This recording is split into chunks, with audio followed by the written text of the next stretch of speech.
Okay, we're just doing a review of a week of having the Armor T Pro, Armor T27 Pro. This here was my previous phone. I've had this for 2 or 3 years. This is the Magic V2 full screen. This one obviously is not a full screen. There's some massive differences between these. Key being weight. That's probably the biggest difference you'll notice originally.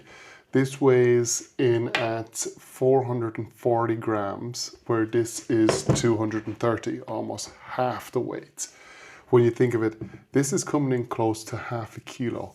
So you're really going to feel that weight. Personally, I'm a bigger guy and I don't mind the weight so much. But if you like tight-fitting jeans, you might struggle with this, or you've smaller hands, it might be a struggle.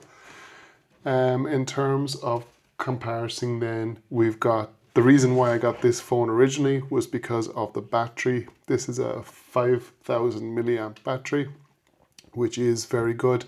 And when I got it first, it could do 2 days on a single charge.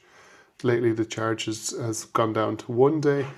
I've used it hard for many years, so it's done its time, but it was time to upgrade because on motorcycle trips I need a battery that can stay on for a long time and display maps, music, stuff like that. So I have moved over to this one.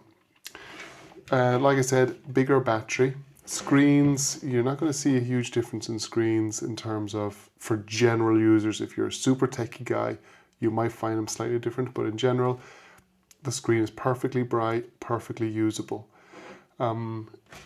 The cameras, you can see where this has been used a lot, this phone. Cameras on these both have 50 megapixels, so not a million miles off each other. Again, if you're a super techie guy, you might be able to nitpick little issues, but in general, for the general user, I've just back from Oslo, took this out there, great photographs.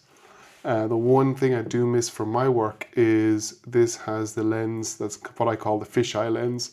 So it will take a photograph of the wide room. So if you stand in a corner, you can take a full shot of the room, get a lot of information in there.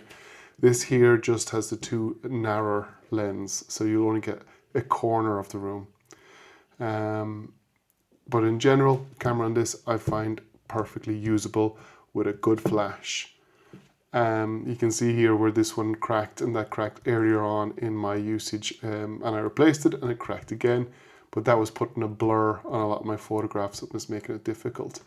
With this one here being a tough phone, it's unlikely to crack. Other features in this include night vision and thermal.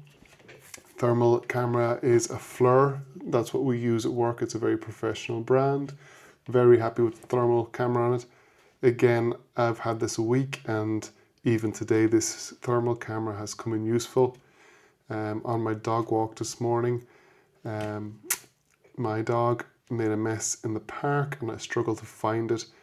I just couldn't find where it was, but as soon as I turned the thermal camera on, scanned it over the park, the turd lit up like a sunshine. It was just blazingly obvious where it was.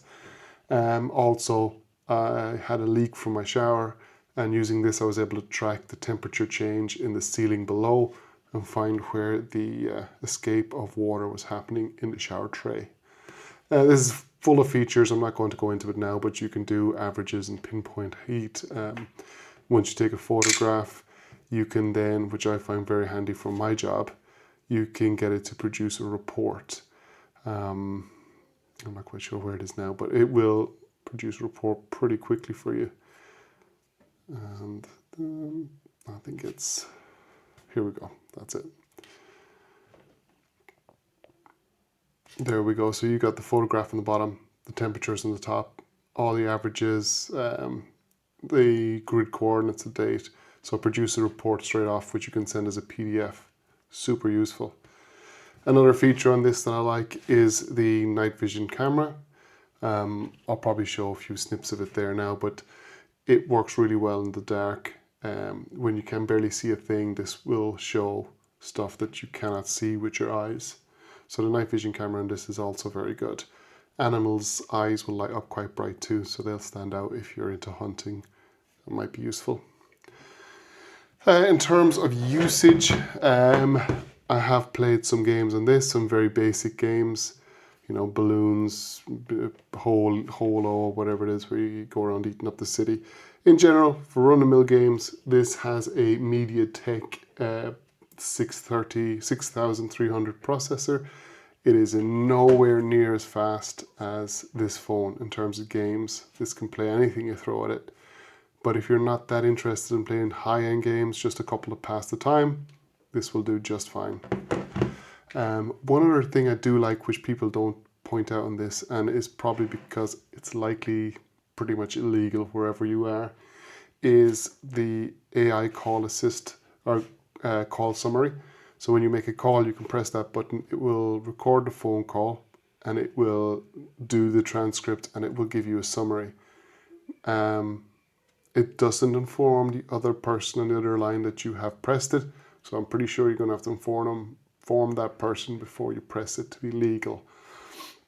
I'm not going to click on it now to give away details, but yes, I have phone calls in there and it works really well if that's something. But again, you should be warning other people that you're doing it. That's pretty much it. In general, it's a thumbs up from me. I was really worried that I wouldn't like this phone, but so far, 1 week of full usage, cannot complain.